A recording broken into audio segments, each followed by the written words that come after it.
Hi, I'm Max. And I'm Skylar.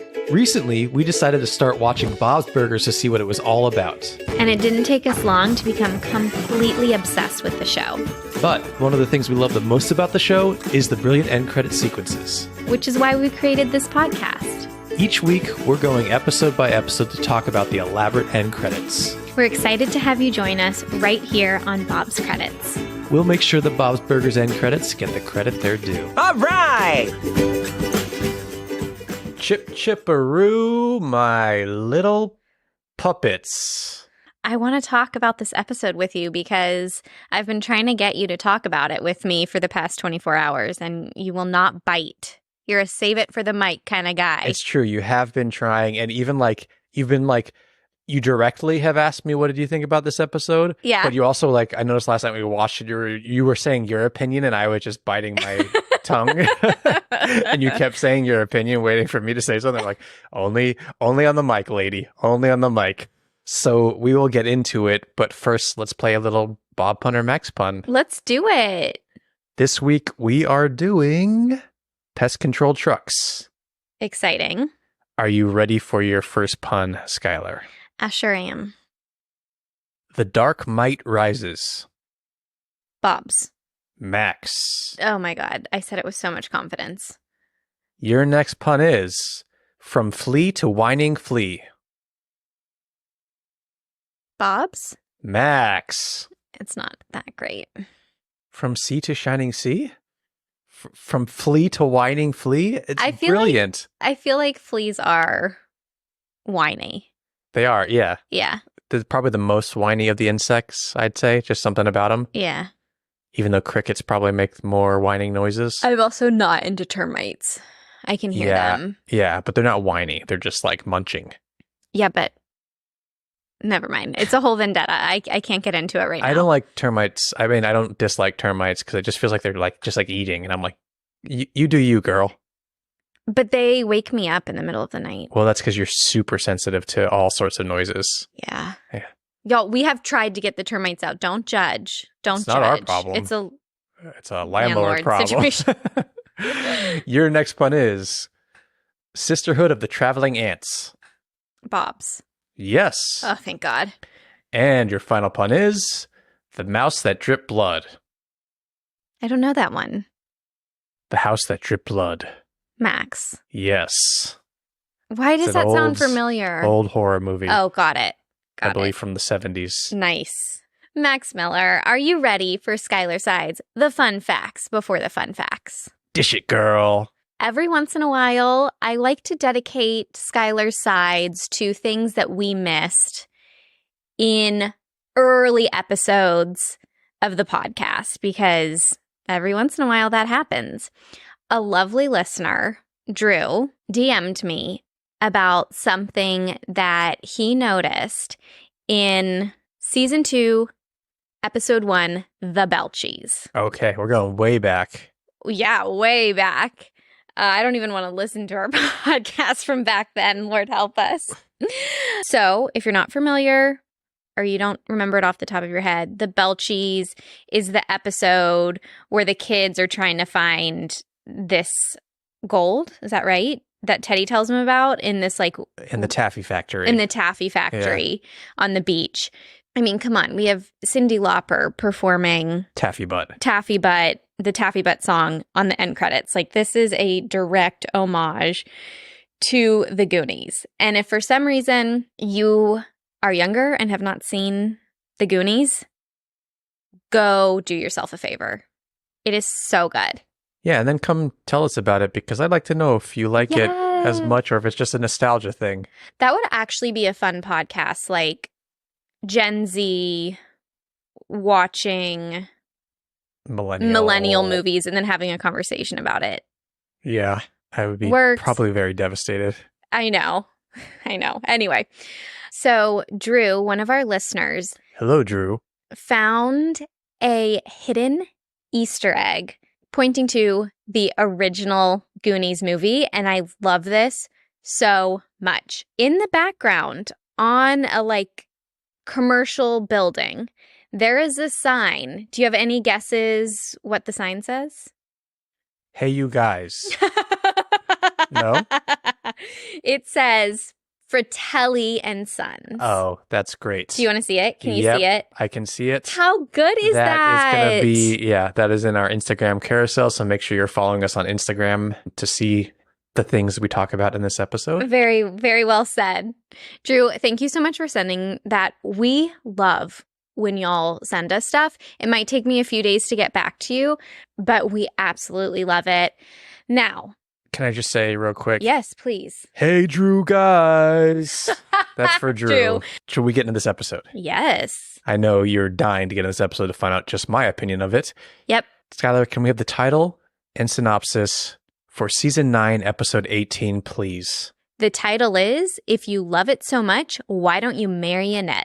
The Wagstaff kids are off on a field trip to a really lame marionette workshop. Louise is soon kicked out of the class and discovers a glorious dragon puppet hidden away in the closet.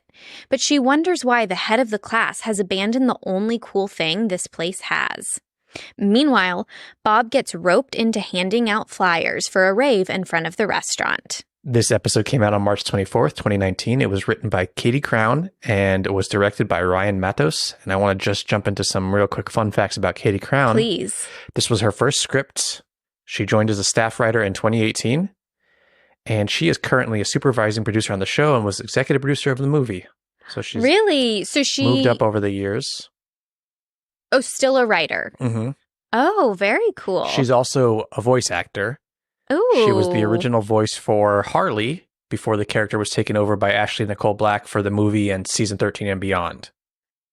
Harley is a Wagstaff kid, right? Yes. Oh, not the one that braids. The one that wears talks the a lot. star or wants to be the star in Yes. the Plight Before Christmas episode. Yes, in the slumber party fashion Yes. show, she's the one that like talks a lot. It's so great. Yes. She's just chitter chatter, chitter chatter. Yes. I love that episode so much. Yeah. So that's just some little information about Katie Crown before we get into this. Skylar, tell me your thoughts on this episode. No, that's not fair.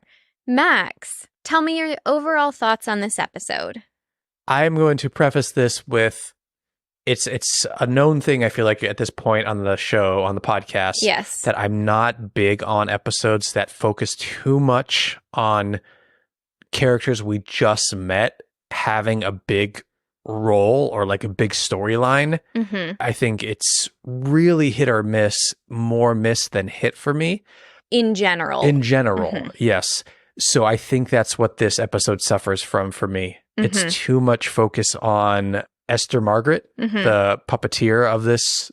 If you need your memory jog, she's like the older lady with gray hair, kind of cranky, in the black tights and leotard. What's another example on Bob's where it was too much of another? I know we've had This conversation before, times. but it really does take away kind of like it makes it not like an episode that I want to like pull up to watch like quote unquote Bob's Burgers. This isn't a perfect example because what you're talking about is really like in world, but the Bed, Bob and Beyond episode. Yes, that's too much focus on those British characters who aren't the family or a family storyline.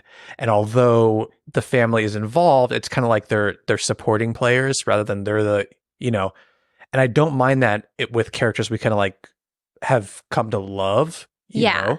Like So, we could like, do a Mickey episode. Yeah, like so if we did a full Nat episode, obviously, but that's because Nat has been this incredible supporting character who pops in and like hits it out of the park every time.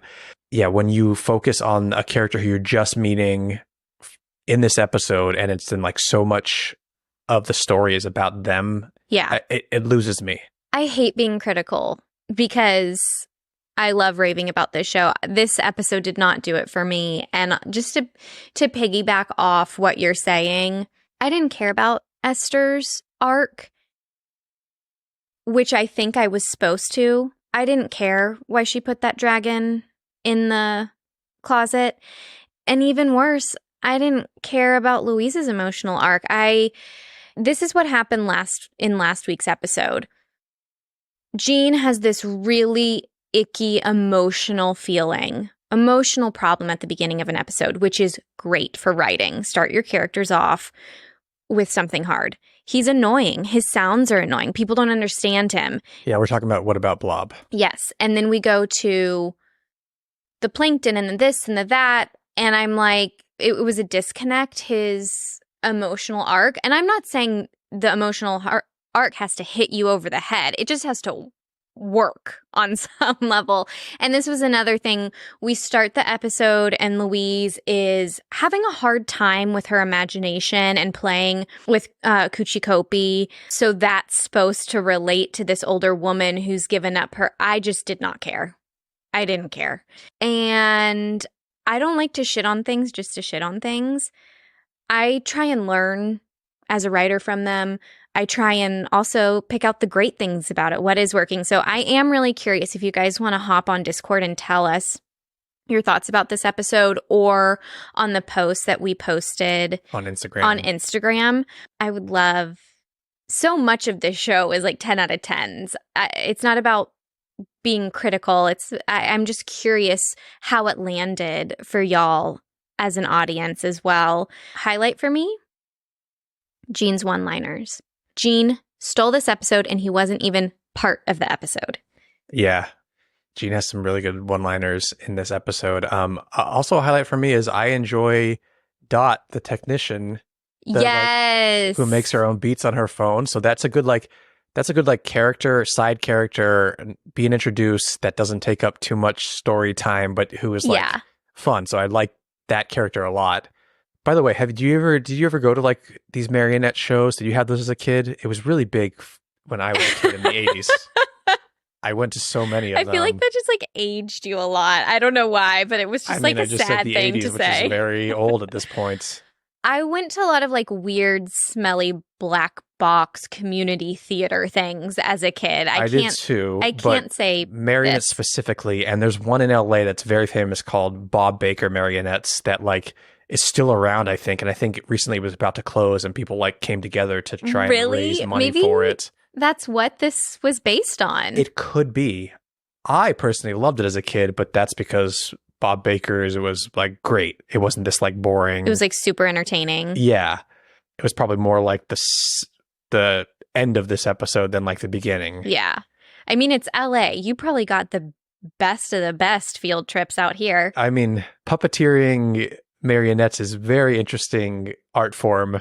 You rave about it now. It makes me think of Being John Malkovich, where he's a puppeteer and then he gets. I don't have to tell you the plot about Being John Malkovich. You should go see it. It's great, great movie. But I always think about that when I think about marionettes now. I feel like it must be. It reminds me of like Jim Henson. I think puppetry is like pretty cool. I'm not gonna lie. It really is, and honestly. Benj wasn't on the show at this point, but Benj would love this place, I'm sure. Okay, now Amelia. Woo! That's some puppeteering. Woo! Yeah. So good. Just to jump back, did anything I say resonate with you or feel unfair to you, or do you agree that is how you felt about this episode? I agree with you. I was feeling that way too, and I was surprised to realize how like checked out I was early on. It was almost like how unenthusiastic the kids were to go to this marionette show was making me unenthusiastic about it. Which I guess that's part of that is like good writing because I was feeling what the kids were feeling. Yeah, exactly. I know, but that's always like a risk taking the kids out of Wagstaff or the restaurant or Wonder Wharf. So the engineer is voiced by Brooke Dillman, right? Who voices Nat, right? No. Okay. Brooke Dillman does not voice Nat. Jillian Bell voices Nat. Okay. But Brooke Dillman voices 800 other characters, as we've said numerous times on this show. I'm getting like cousins. Between the two of them? The engineer and Nat. Oh, that'd be great. See, I could see that. Why not? Yeah. Some beats in Nat's limo. Let's talk about more voices real quick since we're talking about Brooke Dillman. The old woman voice is Carrie Kenny Silver, who has done a bunch of voices on Bob's. Pardon, what is her name? Carrie Kenny Silver. That is an amazing You've heard it many times before. You know her best as Jerusha on Superstore. but we've said this every time she's done a voice on this show. She's from Reno 911. She's in that crew of comedy actors. She's very funny. Did you mean Brooklyn Nine-Nine? No. But she is Reno in that too. 911. Yeah. Okay. Is a different show than Brooklyn Nine-Nine. Got it. We last heard her in Bobby Driver. She voiced 2 different characters. She was the Gatsby party mom. Oh, she was great. I can't remember what else she was in that one, but she voiced 2 of them. I love her. And I love that genre of actor that plays like these character roles, but then you see them so much that anytime they come on screen, you like perk up. She is perfection on Superstore every time she's on.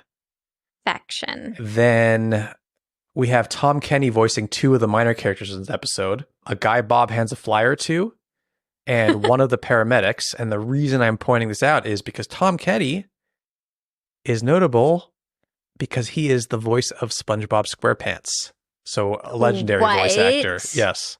Those are such small parts. Yeah. My guess is maybe he was like, they're recording something. They're like, you want to do voices? Who knows why he just came in and did a couple voices, but it was probably just to have him do a voice on the show. That. Yeah. I love that. Very cool. Yeah. So that's just the voice situation. Do you want to talk about the B story real quick?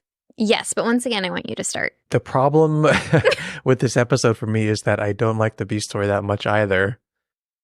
I don't know what it is. I don't want to, like you said, shit on this episode because it's still better than a lot of other television episodes.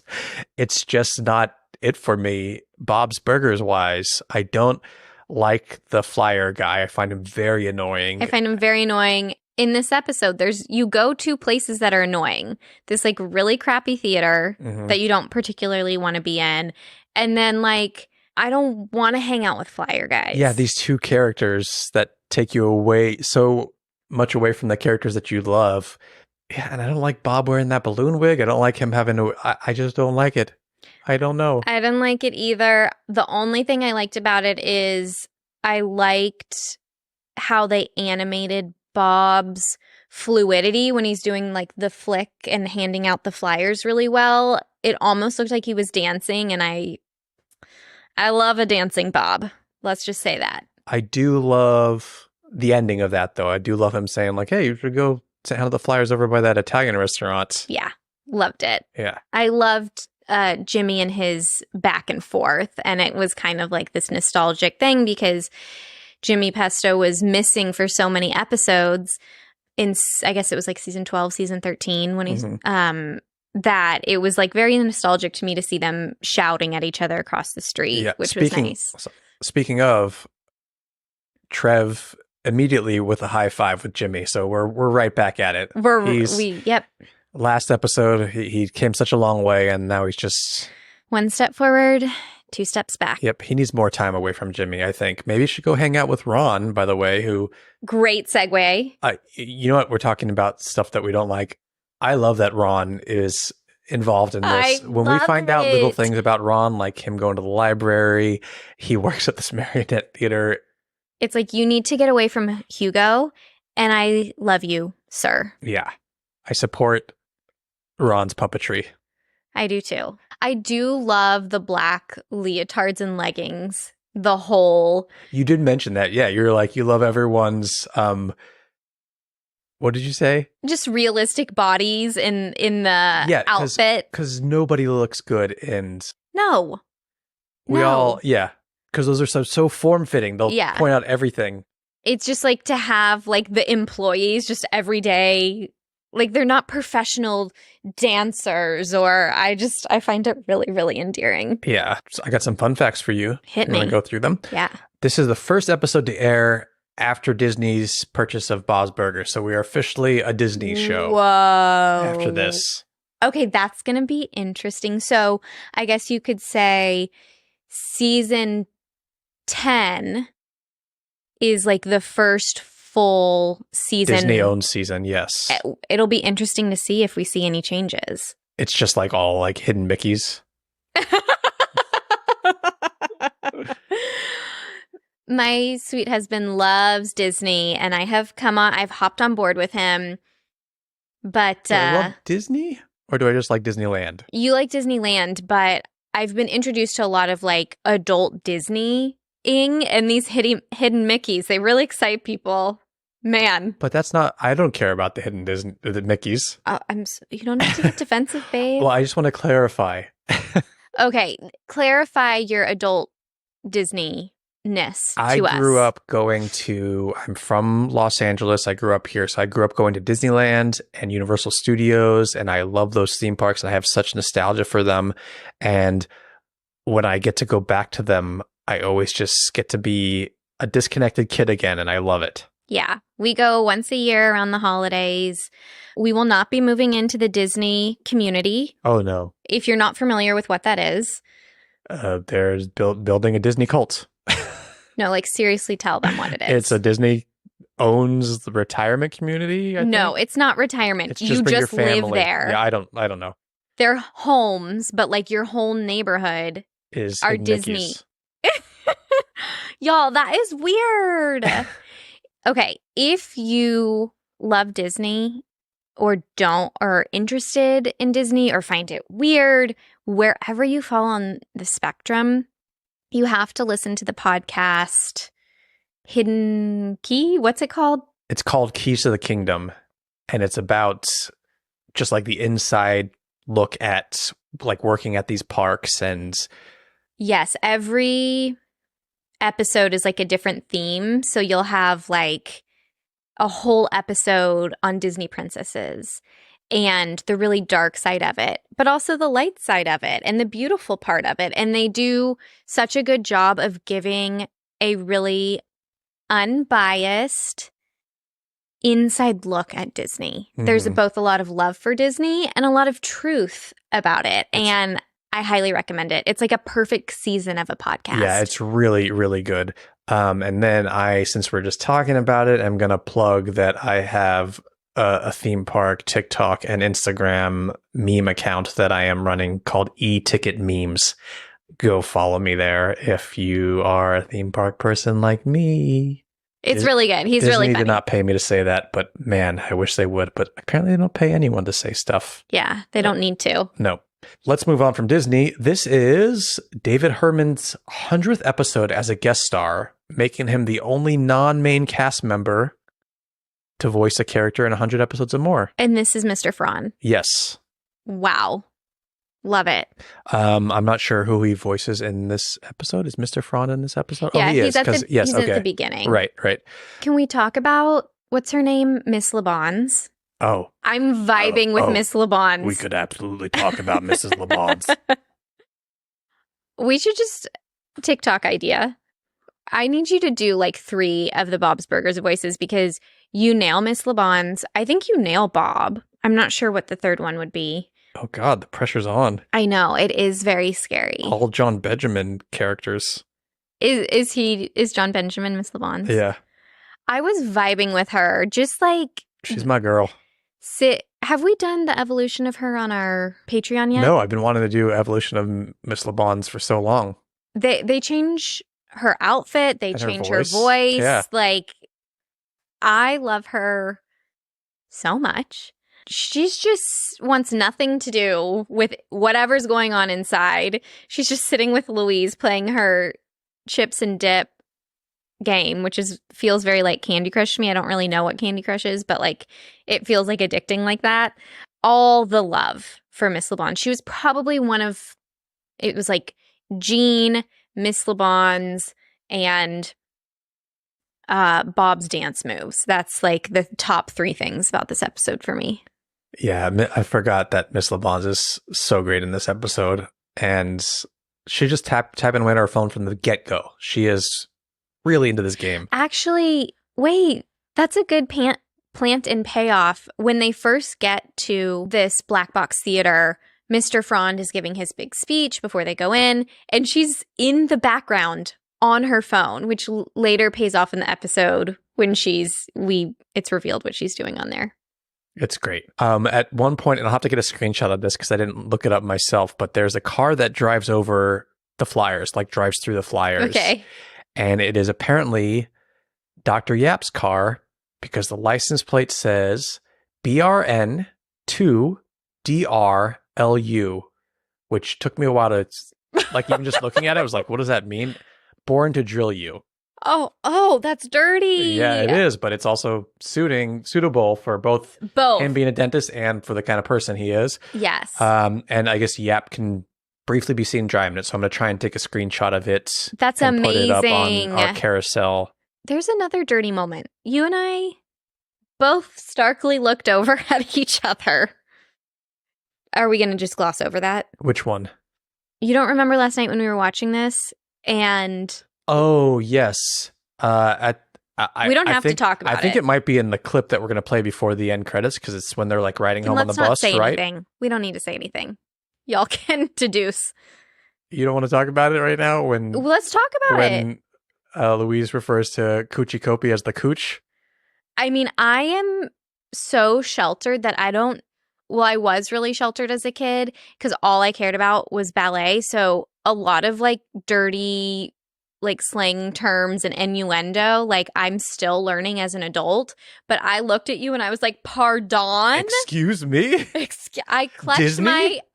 This is the first Disney episode. Like, we're putting the cooch in here. I clutched my pearls. Can I tell you a funny story about... If this sparked it, yes, please.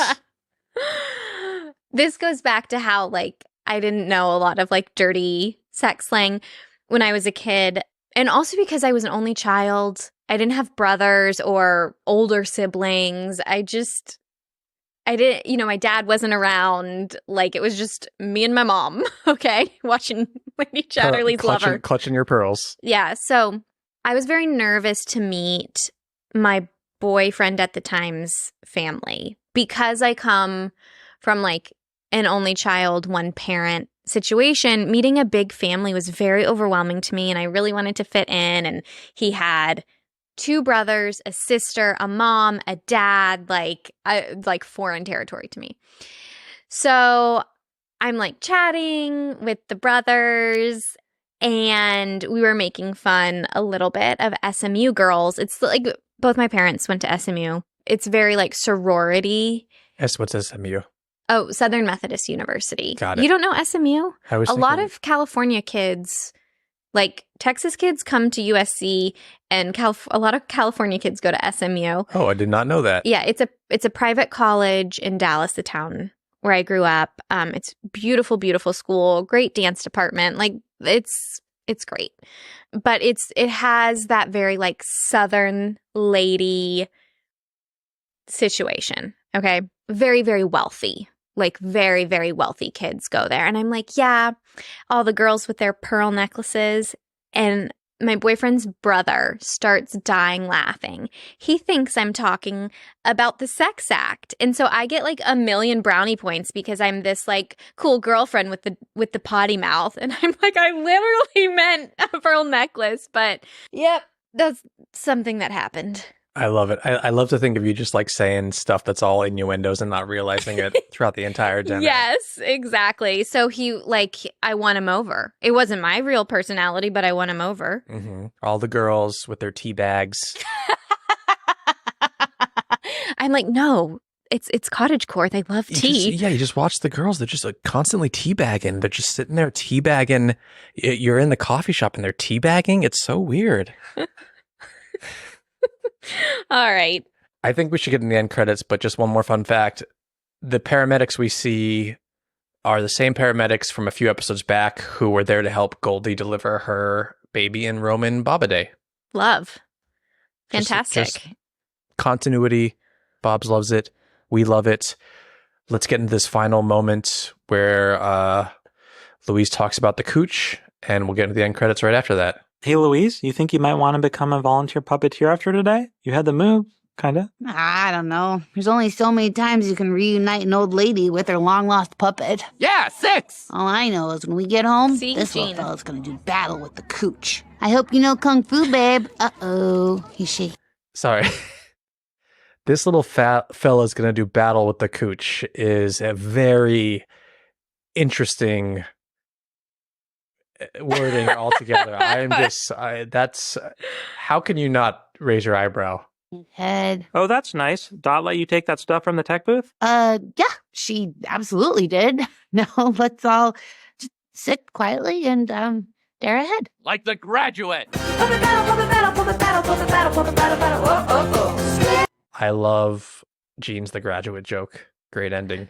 It's so good. That's what I'm talking about. I couldn't remember any of Gene's one-liners, but we just got 2. We got, I can't remember now, but the Graduate one is like so good. I know Gene is written by adults, and a lot of them are my age, and so like his references are very old, but I love in world that Gene has seen The Graduate at his age. I love that. And you wouldn't understand it. You'd be like, yeah, they're staring ahead, but Yeah. you wouldn't understand the emotional horror of that moment. But God bless Gene. I love him so much. Yeah. Okay, so this is what we're seeing. On left vertical side of the screen, we have, what's it called when the circle is like blurred like that? I guess like it feels like it's like you're looking at it through a telescope almost, or like Like a picture book kind of, I don't know. And we have Louise's dream world where she plays with Kuchi Kopi, and it's a lush forest with moss and trees. swampy, like Yes, exactly. And we have the puppet dragon from the episode dancing, and we have this song. puppet battle. Let's see what else we get in here.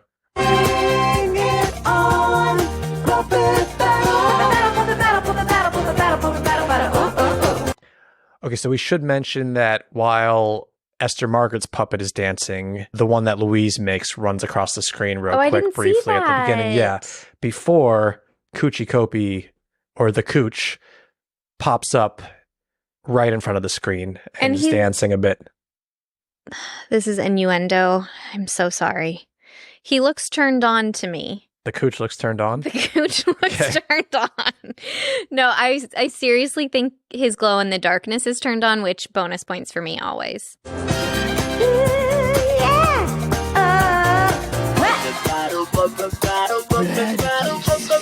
So we get the other creature. I can't remember her other creature's name. The like octopus-like creature. Purple 3 eyes legs. Yeah, is kind of like doing some break dancing almost. Yes. While the other puppets are running around, Kuchi Kopi does like a dance, and we start getting this like what's it called? The instrument where they like sing into like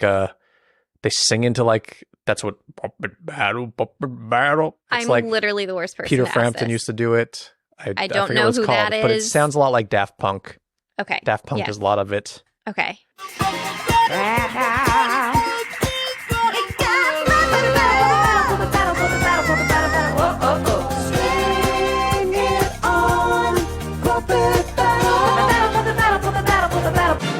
I just let it play, but what happens kind of at the very end when all these puppets are dancing around in various parts of the screen?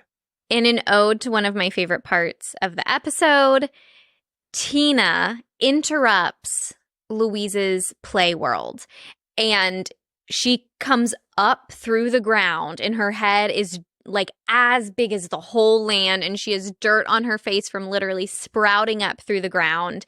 And Tina's face is just so stoic and funny.